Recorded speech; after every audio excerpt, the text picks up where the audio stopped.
is Hidden Killers with Tony Brueski. Here now, Tony Brueski. The Charlie Kirk murder, it is a story that is continuing to emerge with new information every single day. And we're going to discuss it here in just a moment with the retired FBI agent Jennifer Coffindaffer. But I need to say this, with this story changing literally every day, by the hour sometimes, facts, information, flowing, changing.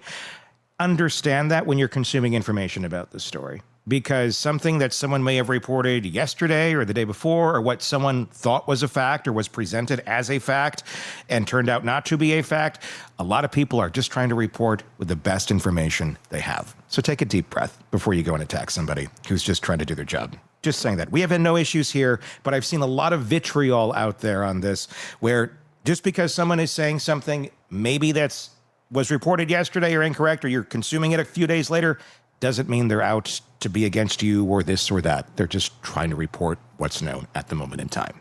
Okay, now that that's established, what we understand right now, no radical underground cell, no years-long plot, no militant manifesto. Instead, we're learning that the man who allegedly killed Kirk, 22-year-old Tyler Robinson, made the decision in just over a week, at least according to his writings that have been presented. And in that short time, he assembled a weapon, picked his target, left a handwritten note, and confessed in a flurry of text messages, all without alerting anybody. This isn't just a criminal investigation. It's a window into how supposedly a lone wolf and this violence can take root in silence and explode before anyone sees it coming. Jennifer, there's so much here to break down. I know you've been trying to break this down as well.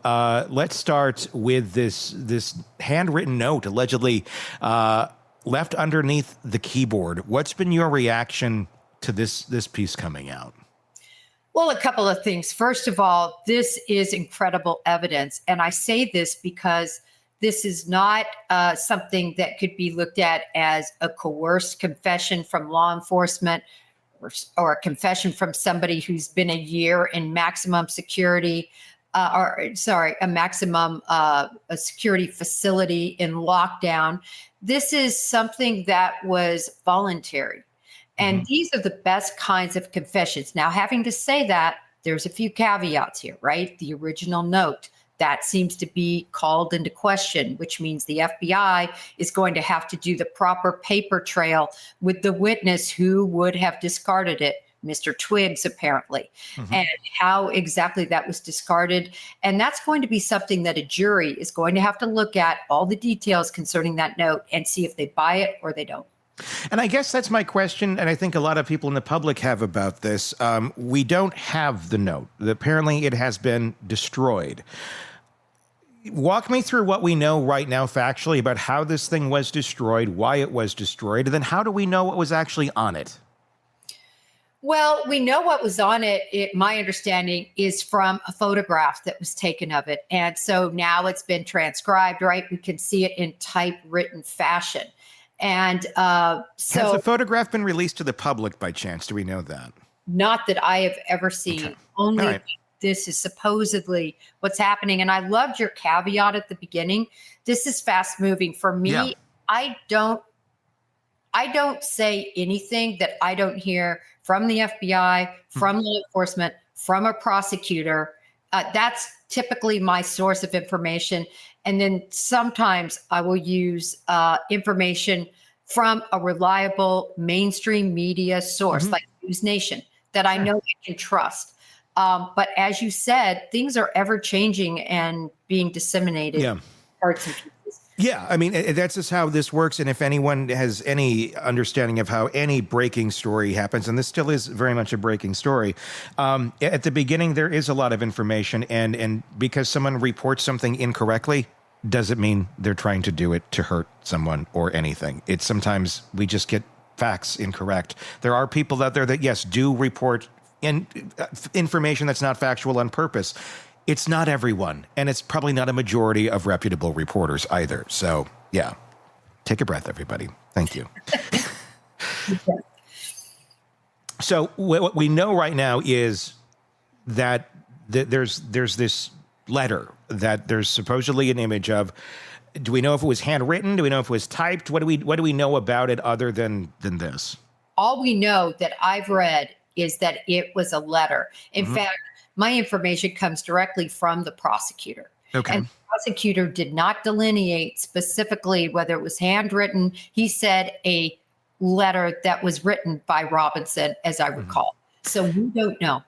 And then this would be having an image, supposedly, we don't know, maybe the answer is this, we don't know, taken by the partner that found it, and like on his phone took a picture, supposedly. Is that how we're understanding this?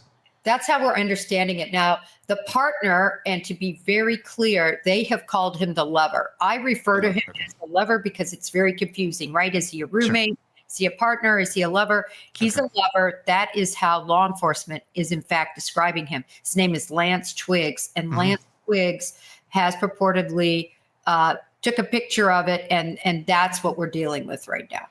And then it'll be interesting to see handwriting analysis, all of that. I mean, it obviously needs to be verified, that it was him, because this is coming in from a third party now, or another party, not directly, from him, but we'll see where that goes. I'd be very curious to see that.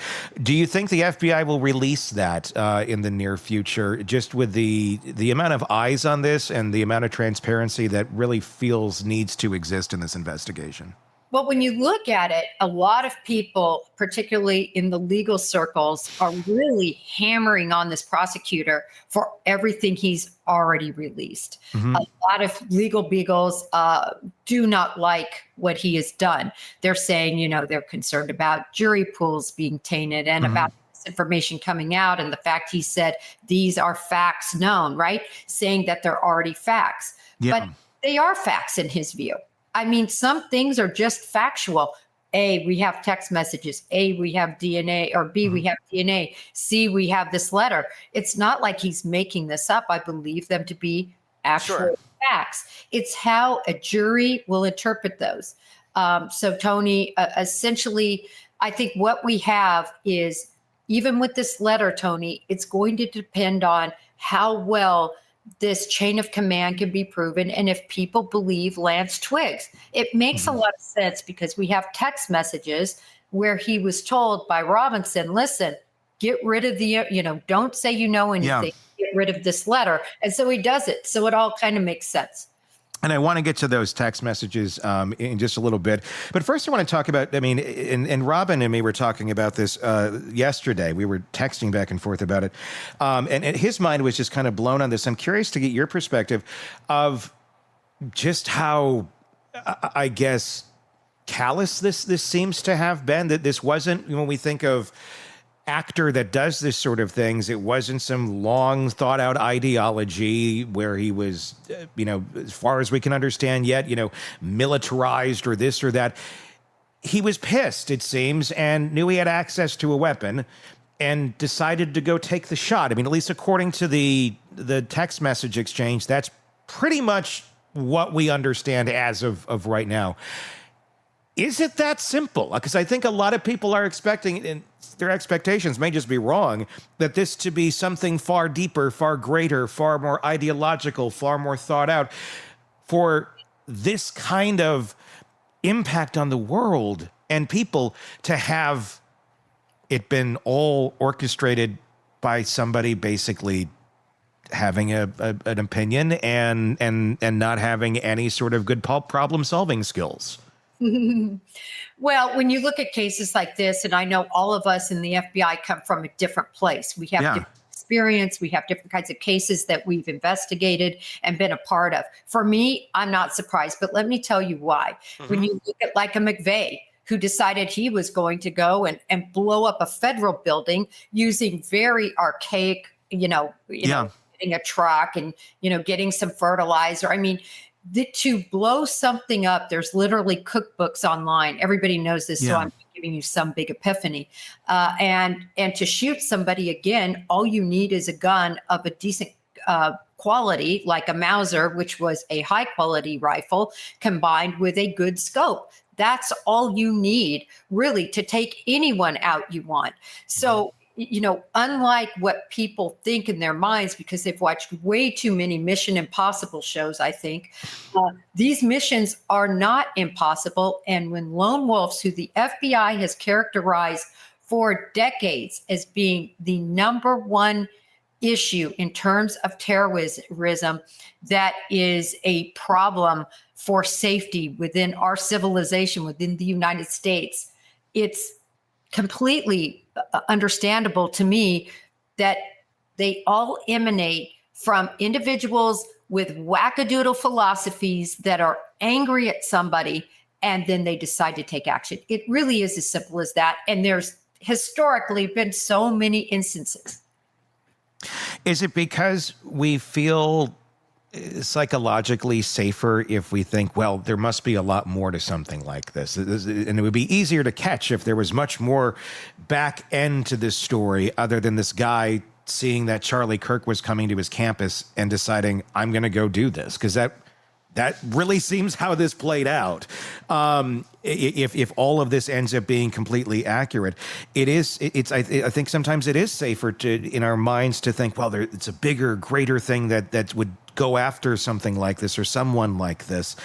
Is that what's at play? Is that why we find it hard to believe sometimes that sometimes the simplest answer really is the reality? Well, no one likes to embrace Occam's razor. Mm-hmm. That's sort of, my mantra and the mantra of most FBI agents. It's literally Occam's razor. It's not about some Israeli forces, Mossad working over here and getting people to orchestrate, him to get on the roof and do this, and Crooks to get on the roof and take a shot at the president. Yeah. These are kids that are angry. They have issues. They don't fit in society for various reasons. And quite frankly, they're just looking to make a huge name for themselves, to live in infamy. And I think that really is the crux of it. And for us to say, oh, this must be something greater, I think television weighs into that. I really do, Tony. People think that television is reality, and it couldn't be further from reality when it comes to investigations and cases like this. Sometimes it's interesting because our brains aren't the greatest at deciphering reality from fantasy. That's a big thing when it comes to television. While we may, on the outside go, oh, yeah, that's a drama show, that's a reality show. Sometimes our brains don't necessarily pick up that part of it, and then when it comes to the back end processing of things, we get confused, and then we have distinguished notions to go this way or that way. Sometimes based on fantasy, but we're not necessarily realizing it at that moment in time. I want to talk about the text exchange, and I have it here next to me. I want to go through it for people who have not read this yet, and I want to get your reactions to it as we read through it. So this is Robinson and then the roommate, Twigs. Robinson starts, I'm still okay, my love, but I am stuck in Orem for a little while longer yet. Shouldn't be long, but I can come home, but I got to grab my rifle still. To be honest, I had hoped to keep this secret till I died of old age. I'm sorry to involve you. The roommate says, you weren't the one who did it, right? Question mark, question mark, question mark, question mark. Robinson, I am, comma, I'm sorry. Roommate, I thought they caught the person, question mark. No, they grabbed some crazy old dude, then interrogated someone in similar clothing. I had planned to grab my rifle from the drop point shortly after, but most of that side of town is locked down now. It's quiet, almost enough to get out, but one vehicle is lingering. I'm just going to stop there for a second on this. What's your take on this letter? And I don't know, the callousness of this, the language of this. I don't know. Is he that dumb, I guess, is the question. Or I just, there's something is feeling weird about this. And a lot of people have said that. A lot of people have said, listen, people who are in this age bracket would never text like this. And I really don't believe that. You can't take because I'm not saying that. I'm just saying it just feels weird. I don't know what feels weird. So, I mean, I don't want to insinuate that I'm saying that. I just don't know. But it just feels this idea that maybe he's that stupid. I mean, maybe he is just, I got to go grab my rifle. I thought I'd be able to get it. I thought I would live to old age. I mean, is this just some real grandiose thinking by a really stupid 22-year-old? Yeah, pretty much. You know, the movie that I actually do think is true to form is Pulp Fiction, for anybody who's watched it. You know, they hit a bump and he shoots the guy in the back and he says, "Oh my gosh, I just killed Marvin."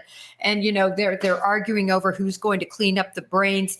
The reality of law enforcement, the reality of crime is it becomes very normal. Mm-hmm. And so you talk in this sort of callous and everyday type vernacular when you're talking about things that are horrible, like an assassination. And it catches people off guard because they're talking about, it looks like they're talking about gardening or something else. I mean, it's that tone, like, wow, I forgot to pick up my stuff at the cleaners. Oh, I'm pretty sidetracked, but I'll get to the other side of town when I can. And you're talking about indicia of an assassination. So I get it, Tony. I get why it just seems so off. And I think maybe that hits the tone more. Cause I mean, I did initially kind of feel like, I don't like, not 22-year-olds don't talk this way. They don't. But look, he was a 4.0 student. He probably spoke a little more adult than other kids his age, I would say. I know he's not a kid technically, but so I mean, I'm not completely discounting that by any means.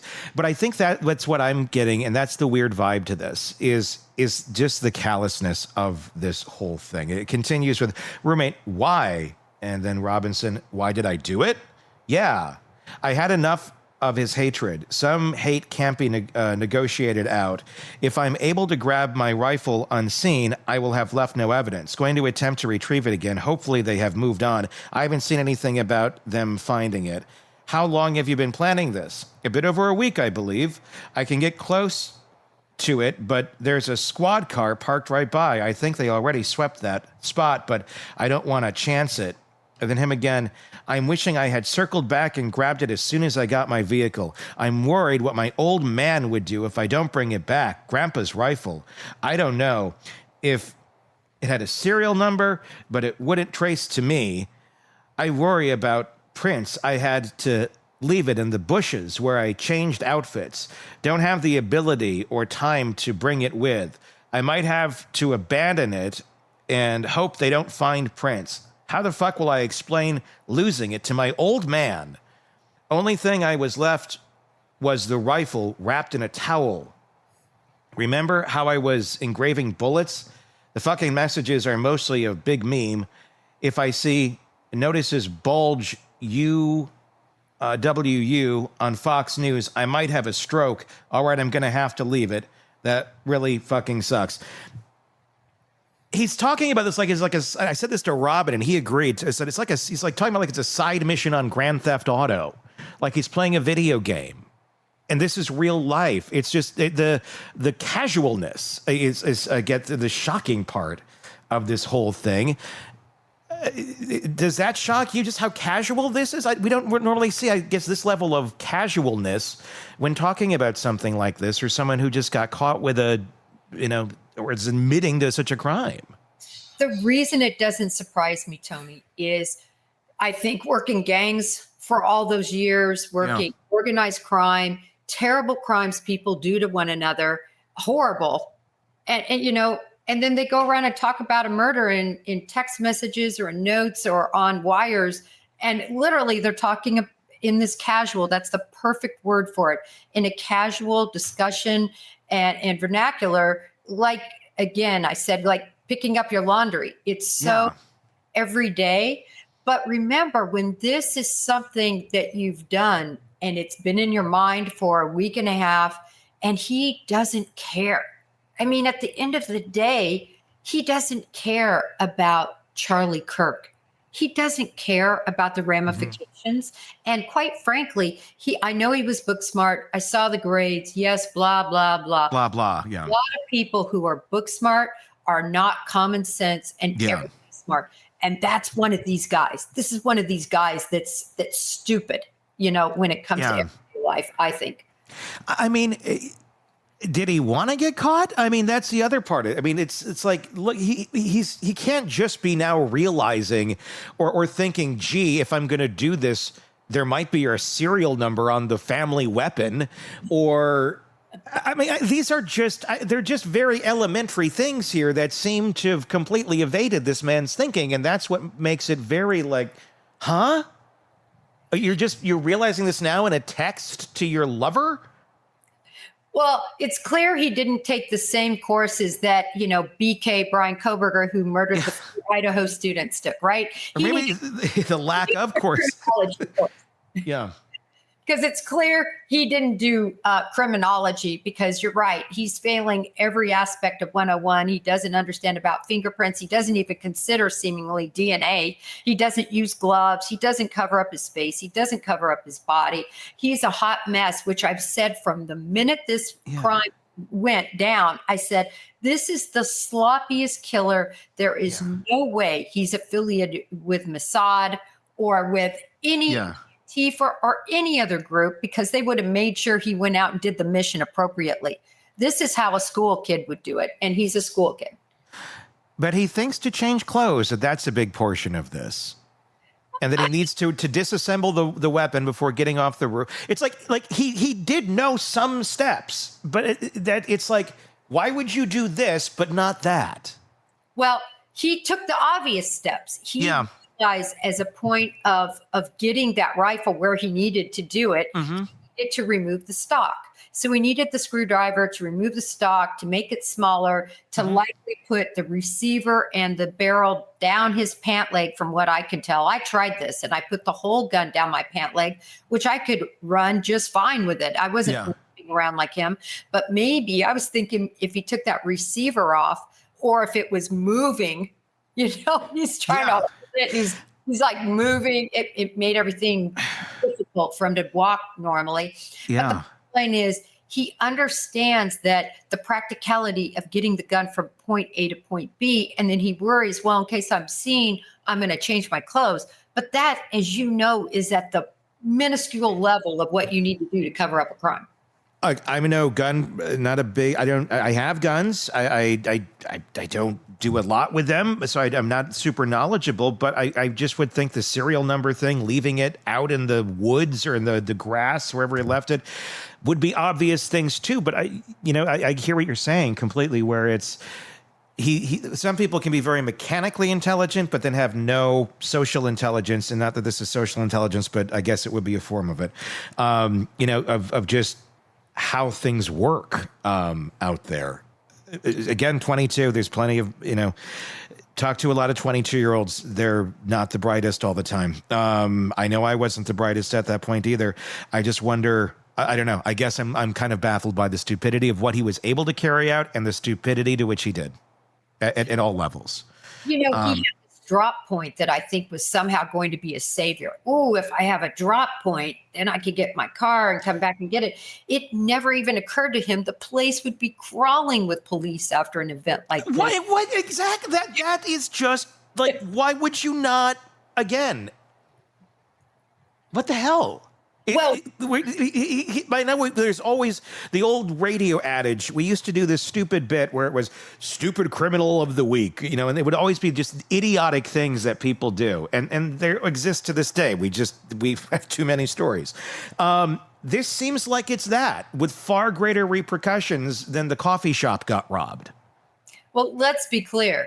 That's why the FBI and law enforcement is usually successful. It's not necessarily that we're some sort of brilliant investigators as much as it is that the criminals are such idiots, and they make mistake after mistake after mistake and usually leave a really easy trail for us, especially a 22-year-old who's never had any run-ins with the law before. He literally didn't think about anything. And as you well said, he spent a week and a half planning this out. It wasn't long enough. Do you think he's stunned that he was caught? I mean, I know when we saw the photo that he was on, he was wearing the suicide vest. He talked about suicide ideation and things of that nature. I'm wondering if this is something where, this is, I don't know, maybe subconsciously or consciously, but he wanted to die. And this was his way of going out, or he thought maybe this would be his way of going out. I don't know. So I really don't think that. I think that this is a typical, and I hate to throw the word narcissist around. I'm not going to say it clinically, but All roads lead to it. yeah, he really thought he wasn't going to get caught. He's like, listen, they don't have any way to catch me. Yeah, the serial number isn't going to go back to me. I mean, like they can't take step 2 and say grandfather could equal son and grandson. So he definitely, I think, just thought he would get away with it. You know, everything's going smoothly. They didn't find it yet. So to me, it's just somebody just like Luigi Mangione, just like Brian Koberger, just like Larry McVeigh, or Timothy McVeigh, sorry. They think they're going to get away with it because they're so smart. Are you surprised at how quick he turned himself in? I mean, when it looked like people were coning in on him, his family, obviously, going, that looks like our kid. I can't imagine that moment. And then they sit him down and it feels like a Full House moment. Did you do this? I did this. Let's call the pastor. I mean, and I'm not trying to make light, but it was like, this is how this story ends? Like, you know, oh, I did it. I'm going to go turn myself. I was kind of surprised by that moment, too. It did kind of feel like an old sitcom where everything at the end of the story, people realize their faults and then they go do the right thing. Again, not how I would imagine something like this to happen, but none of this story is something I would think would have happened to begin with. But number 2, how it's playing out and the characters involved. Well, when you look at it, Tony, right? If you wrote a movie or a segment from a drama series and you had it play out this way, everyone in your audience would go, oh, yeah, right. You'd be like, what is this, Full House? You know, with a horrible, horrible plot line. I mean, that's how it feels. Yeah, nobody would believe it, that he was stupid enough not to wear gloves. And that is what plays, I think, with people having problems accepting this. Yeah. But we're seeing it so up close. Kash Patel is so, you know, crystal clear on what happened in terms of his transparency for the agency now, law enforcement, this prosecutor laying out his whole case. Now, we are going to see it in the preliminary hearing coming up. Mm-hmm. So he's giving us a flash of what we're going to see anyway, because there will be no indictment. There will be no grand jury. It's going to play out before us, which was different from the Idaho case and most other cases that we see. So he realizes that this is stuff that's going to come out. So that's why he gave us the playbook a little bit early. But the bottom line is, Tony, that's what I think is so unique to what's happening now. Before, in other cases, and I'll keep going back to Timothy McVeigh, because he was another guy that I think is very similar in how he thought. We didn't see it all play out like this because didn't have social media. True. Mainstream media didn't have these connects, and everything was kept, you know, locked behind closed doors in terms of this evidence. Now we get to see it, and everybody's going, wow, really? Things happen like this? They do. And again, this is a piece of information we have as of right now, and if I'm off on it, let me know. From what we've understood, he's not necessarily cooperating with the FBI as of this moment in time. I found that to be another interesting point, just because it's like he's ready to give it up with the family. He's admitting he did it to his Discord group. He's admitting he did it to his family. He's admitting it in text. He's admitting it here and there, and now he's not cooperating? Well, Tony, he probably has an attorney. I think got him attorney, and that was part of, you know, I'm sure the friend who's the minister, who was the former law enforcement officer, I'm sure he said, you got to get him an attorney so his rights are protected. One. And so I think he's just, you know. Maybe he's just saying, I'm not talking till I get an attorney. Yeah. And he shouldn't be talking. Sure. And also secondarily to that, listen, he is facing the death penalty. And with all the evidence we can see so far, this seems really strong of a pretty case. Much guaranteed at this point, I would say. Well, the fingerprint on the trigger kills it. Yeah. Even if it's your grandparent, and they could say, well, he had it in the house. That's when the trigger. Yeah, okay. Let a jury mull that all over. With you add everything else up. It's like the sheath with the Idaho case. All right, you've got all of this and DNA on the sheath, and now you have DNA on the trigger and on the gun. It's so problematic. I think it's a strong case.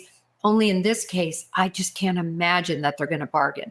I really don't think they're going to bargain way down the road, but we'll see. what is there to bargain for? I mean, he's admitted it. I mean, well, he's admitted to family. And we don't know, has he admitted it to law? Because there's a difference between I admit this to family or law enforcement. I mean, so where does that stand as of this second? Well, he's admitted it to family, and they would be calling the father. That remember, the mother was the first to recognize her son, and then went to the father. And then the gun comes out, and they're like, "Can you send me a picture of Grandpa's gun so I know you have it?" And then, of course, he says, "Oh, I think I'm going to ignore that one." So you're right. It's such a strong case. Look, I think this guy is facing, well, he is going to face death, the death penalty, unless something severely changes in some way, which I can't imagine. I mean, is this what domestic radicalization looks like now? It's quiet, it's fast, and it is deeply personal. I mean, because that really... If we're trying to figure out what the trigger is here, I mean, it could have simply been Charlie Kirk is coming to town and I disagree with him and I want him dead. Or, I mean, is that it? Just Charlie Kirk showing up, or is there something deeper going on? I mean, obviously, from what we can glean right now, I'm going to assume he probably did not agree with Charlie on most things. And again, that I guess would be going back to the triggering event being Charlie Kirk coming to town. But we don't see a whole lot of other things in his life that are, super triggering. I get his family probably did not agree with his lifestyle and that. But then from that to this, it's like, okay, what the hell is happening here? Well, the family talks about a discussion they had with their son, where it's brought up that he's going to be in Orem and he's going to be doing his, prove me wrong, debating. And apparently Tyler Robinson reacts to that and says words to the effect of, "Oh, well, that's a quote unquote stupid place for him to do that." And goes on a diatribe about how he disagrees with Charlie Kirk. And the bottom line is, I think that Charlie Kirk really was more integral and touched a certain, the 20-year-olds, right? I mean, personally, for me, I didn't watch Charlie Kirk, but I remember different TikToks and things like that would come in my feed that would be snippets of what he said, right? But some of the youth are very well versed about Kirk. I mean, much more well known in that age parameter. So I think he very well knew Charlie Kirk and followed him in a negative, visceral way. And he's like, "Oh my gosh, he's 2.5, 3 hours away. I think I'm going to drive up there." So, yeah, where I can, when you try to put your mind into that gymnastics of someone who would do this, it would be, I mean, he could stand for far, far worse than being just something that has a very, very different opinion of you, no matter how different it may be. Some will take that to quite an extreme rather than move on and, okay, you can have a different opinion, and it's okay. We're going to go our different ways. Don't have to be part of each other's lives. Some will want to extinguish the other opinion completely. Does the FBI have models for identifying these short fuse actors? Because it seems like I think we just lit a tinderbox of a fireworks stand of short fuse actors here that I'm really scared to see what the coming weeks and months have ahead of us. Well, I think many of us have put forth that the FBI is going to have to completely change its direction, law enforcement as a whole, in terms of evaluating individuals who are saying things online and then appropriately investigating those. This has just all got to change, because if you look at school shooters, mass shooters, assassins, it's not that they don't talk about it. They talk about it. They write about it before it ever happens. We need to get better about identifying that. And it's going to have to be done through AI programming, I think. And there's a big difference, though, between somebody out there saying, "I'm going to go shoot somebody," and someone who disagrees with someone for their political beliefs. And I feel like we're entering some pretty scary territory right now, where just those disagreements, not any threat, not any "I hate you," not even any "I want to hurt you," or just nothing, just simple disagreement right now seems to be on the line of possible chopping block for some. That's a scary place to be in. Well, I agree. I mean, certainly our constitutional right of free speech has to be protected, but there is a line there. You can't threaten. And if you have somebody saying, I can't wait to murder this guy, I'm going to get a gun. I agree. All for that. Go after those people. Yeah. That's not protected free speech. I guess what I worry about is just anyone disagreeing on whatever side it may be they disagree with, and then one side having either more power politically or more power in terms of activated people out there. Basically what we're talking about here, these, kind of short fuse actors, if you will, that will then go, oh my gosh, you disagree with me on X issue, we must silence you. But the person it's not doing anything. It's just regular political, debate that we have in our country, which Charlie, is championed. That's what he would say he would have championed in a lot of parts of his life. But that's a scary point. And how is this going to be deciphered of what is dangerous speech and what is not dangerous speech, I guess? Well, and I know what you're speaking of. And certainly Pam Bondi recently came out and, was talking about hate speech. And there wasn't a lot of defining that. But how I took that is hate speech that leads to a threat. And the threat is where you cross the line. Mm-hmm. So, but I mean, anybody could say something that they disagree with, and then the more extreme person could go, yeah, I disagree with that. And then it leads someone else to, would this have to be in the same line of the same individual making the threat that makes the hate speech? Because one could say, well, this person disagreed vehemently with you, but they didn't make any threat. They just disagreed, because we're allowed to do that in this country. And then someone else jumps on that is more extreme. I mean, we are walking a very fine line right now. Well, I think it's going to be very interesting. I totally agree with you. Kash Patel said before the hearings that specifically they're looking at more than 20. In fact, he scoffed at the number 20 that were involved in this Discord group that that Tyler Robinson was involved in. He scoffed at it and he said, listen, there's way more than 20 and we're going to be looking at everybody.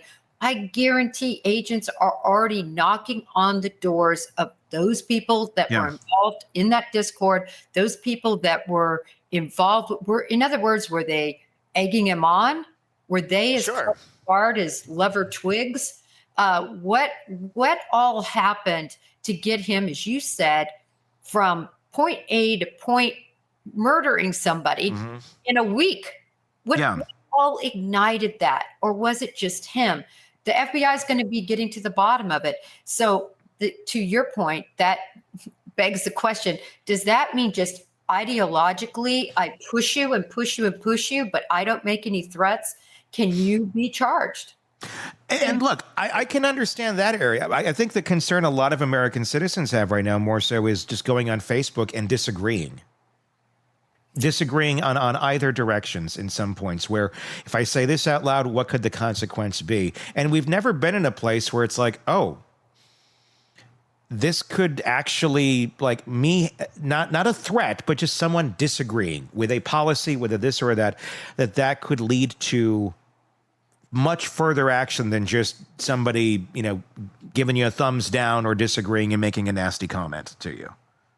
Well, I think the other thing that needs to be considered, I think where you're talking about should not be in jeopardy.